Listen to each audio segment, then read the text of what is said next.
All right, everybody, thanks for joining us again for episode 3. Wow. Loosely titled Brainstorming. Oh, Joe hate hates that that word title. for some reason. Tell us why you don't like that word, Joe. I don't know. I mean, like, I was looking at the notes when I said I hate that title. I was like, I don't know why I hate it so much. But I think for a creative, brainstorming to me just feels so chaotic. And it feels like you don't know what's going to happen next. And I don't like that idea of brainstorming. I wonder if it's because it means the not so talented people get a say in the project. Yeah, that's Is probably that part of it? That's probably part of it. Yeah, that's probably part of it. I think it's just so like equal opportunity around. input. Yeah, it's just so thrown around, and no idea is a bad idea. Well, that's not true. Yeah. There's a lot of bad ideas floating around, and I think I just have come to cringe. I cringe when our clients say it. I cringe when other creatives say it. Because I just, it doesn't define what I think that process looks like. Yeah. And I think that's part of it.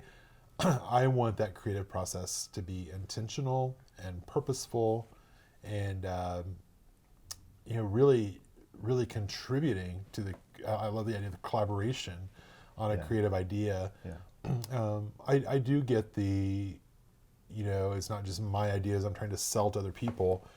We have a lot of people we bounce stuff off of. Of course, you're obviously my biggest collaborator. Is that a word? Collaborator, yeah. Collaborator on ideas, and I think the thing I really, without a question, appreciate about collaborating with you is that there's no judgment usually. So interesting. We were talking about this before we started recording.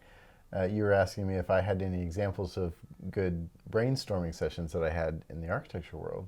And we got talking that we really didn't have a lot of brainstorming sessions that I remember. We had project kickoffs where everyone brought their piece of information to the table and we all laid it out on the table and we figured out what it means and where do we go from here. And so maybe that's a better word for what we're talking about is a collaboration kickoff meeting rather than a brainstorming meeting where we have no idea where we're going. Any idea is a good idea. Let's bring in this guy from over here, this guy from over here, and let's do this, and let's build a tent, and Yeah, I think you're absolutely right. And I think that's part of one of the challenges of the creative is that we tend to have ideas in all situations, but when we're trying to bring people together, it's almost, I want that to be a really intentional process. Yes. We've talked even about the where, how you collaborate in a creative kickoff, how that looks and how that's set up. And what's our rule of I can't be a part of meetings before 9:30, I think that's really good. I mean, there's no way I could do a brainstorming meeting at 8 o'clock in the morning or 7 o'clock in the morning. Or right after lunch when everyone's falling asleep. Absolutely. Or the end of the day, it's like, so there you go. I think that's... narrows it down from 9:30 to 10 in the morning. And then maybe in the afternoon for a few minutes. But yeah, I mean, and I think the space, we've talked about our offices, we work really hard to be creative spaces where it's easy to collaborate on ideas. We have good lighting, resources books, and we try to keep the temperature decent as much as we can in a 1920s building. Yeah, we have a 1928 building that doesn't always run with us, but yeah, I think having food and water available for people, snacks, soda, other whatever is going to help that creative process go, I think is important. I think of people that I enjoy collaborating with on creativity, and I think of Mike. I mean, I just absolutely love creative conversation with Mike because his brain is just on overload. I think of Phyllis. She's experienced. She's been around the world of knowing what works, what doesn't work, what's offensive, what's not. She's a little older. I think that helps. I also think one of the groups of people I really enjoy collaborating with are those who don't label themselves as creatives. Because I think to bounce an idea off of somebody who is maybe a little bit more in a box or a little bit more rigid with their communication life, whatever that would be, to bounce something off of them of is it offensive or not. We did that trial run of the card last year. The what was it? The stick out your tongue. Oh yeah. And it came at an inappropriate kind of time in our world. It felt a little awkward. I think it was gonna be really funny. And we just kind of did a little trial. Let's collaborate with some people and see what they think. And overall, the feedback was kind of like, yeah, let's not try Probably that. not good timing for that. I needed that. I needed that collaboration, even though it was incredibly creative. It was one of the best ideas we've ever had, sort of thing. But to hear feedback that, yeah, maybe not so much. And I think one of the things about creativity is creativity actually thrives with more rules put on it. You know what I'm saying? No, so I don't agree. It does.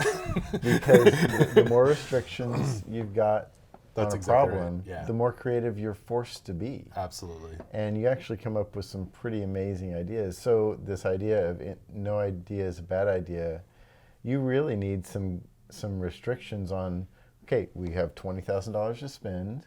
It's got to be done by this point. We want to portray ourselves in a positive light. It has to be professional. These are some colors we want to use. So out of that, really, your creativity of everybody is going to just explode, and it's going to be something out of the box because you're forced to think out of the box when you have so many restrictions. Yeah, that's exactly right. I think for any creative session, I want to have really kind of almost vetted my ideas a little bit inside of me. Yes. I want to avoid, that top of the head sort of stuff without kind of letting it gel a little bit. And I've noticed that even with you, that sometimes I will maybe have an idea in the afternoon. If I hold that till the next morning, as long as I can, and then kind of say it out loud, it allows itself to be a little bit more thought through, and I can kind of clean it up a little bit. Cohesive. I can communicate it better than those that just kind of blurt out. And I think that's hard sometimes. As creatives, I think we want to blurt out ideas. We want to be that top of the head sort of stuff, and I think that's a dangerous realm to be. Thinking back on the brainstorming sessions, to use that horrible word again, that have gone well and have not gone well, the ones that have gone well are the ones where we've come with an idea, a presentation, some concepts, maybe some graphics, some mock-ups or whatever, color swatches that we bring to the table, and then people can kind of riff off of that rather than coming to the table with absolutely nothing, a blank piece of paper, and saying, well, what are our ideas? Right. And then you end up with the client trying to draw a logo on a chalkboard that can't draw worth a flip. It's horrible. It looked like a duck. It really did. No, that's not supposed to be a duck. Yeah. Yeah, I think that's exactly right. I love the times where we take even 3 to 5 ideas and toss them out there. The hard part for me as a creative is I have to make sure I don't own that idea. I've got to make sure that I haven't already decided that this is the only way to do it. And I will say I'm bad at that. I have to really consciously think through, okay, I'm taking this idea and I'm going to be very vulnerable about it and very transparent about it. And I'm going to know that it may not be the best idea, no matter how much I've convinced myself of that. And especially in those early processes of let's think this through, let's talk this through.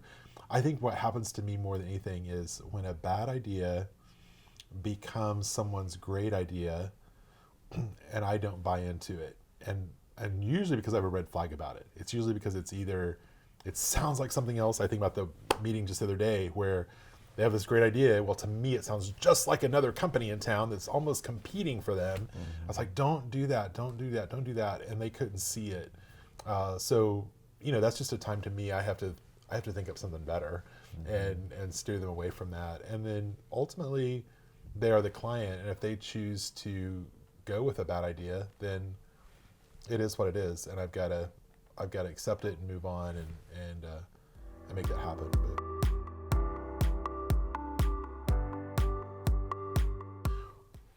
So, what's your rules of collaboration? Oh wow! If no idea is a bad idea is a bad rule. Yeah. What are the rules? What are your rules? Well, I think coming prepared is definitely one of them. Yes. Which we kind of talked about. Telling people ahead of time, we're gathering people together.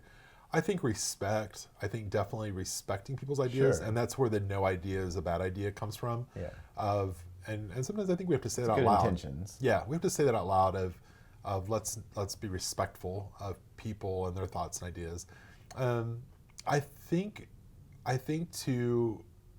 I personally love to not put financial constraints on something.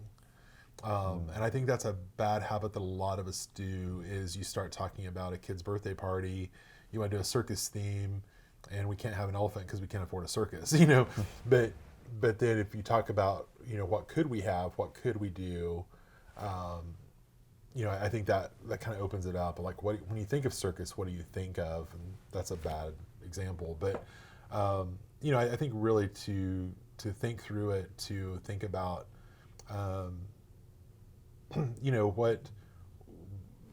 throw some of those boundaries out that we get so hung up in, like budget or place, and really think how can we bring a desert inside a ballroom?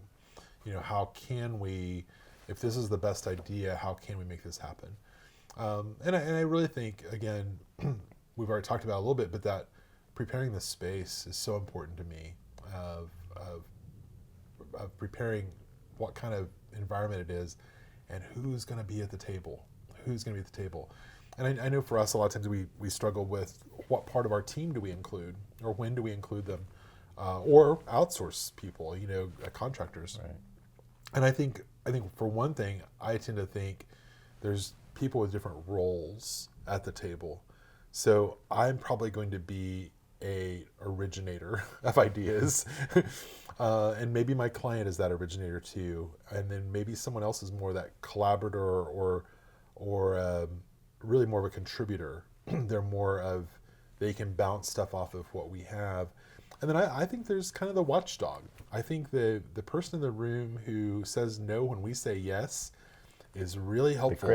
The critic. Yeah. That person's helpful in that brain collaboration time, because I think if they're there to say this is a bad idea, then that really helps us to know how far down the road we can go, or if we can convince them, that it's a good idea. And I think a lot of times those critics think so fast to the hows. How are we going to make this happen?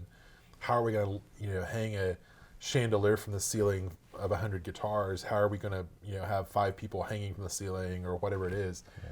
How are we going to bring animals into a ballroom? And so to have them kind of give that feedback, and then us can kind of think about it, I think that's really good. I also always want a note taker. I want someone sitting there who is writing everything down, and then to go back and kind of realize we did that this week, where we went back to notes from last spring.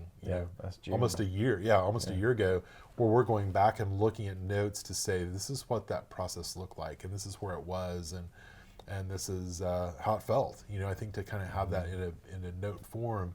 Who was at the meeting? That was important. This is how people took it when we presented it. Right. This is some of the feedback immediate. So yeah, definitely. I think to also really focus on, in the end, how to make it happen is crucial. And I want to leave that collaboration time maybe giving assignments, but also and next steps, but also if we know something feels impossible, I want to have a general plan before we leave, because the worst thing to me in the world is to have a person go away and say, we're going to have a semi-truck in the ballroom, when we don't know the size of the ballroom doors. So assigning that of, hey, someone needs to go measure these doors, see if we can get a semi-truck through, what this really looks like, and how it can be done before we go down and buy the semi-truck or whatever it is.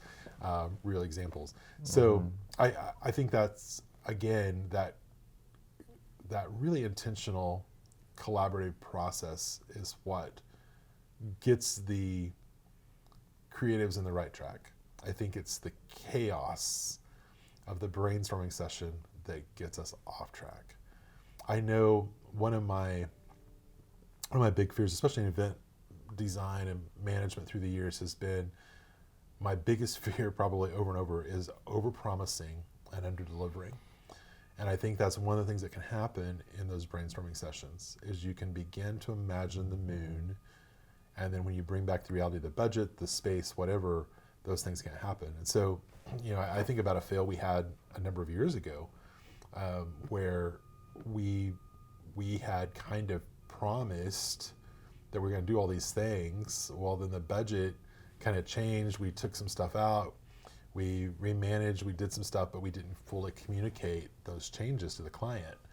So they walked in to the space thinking this is all going to happen. It's like, oh, yeah, we did talk about that, but that was, $25,000 ago.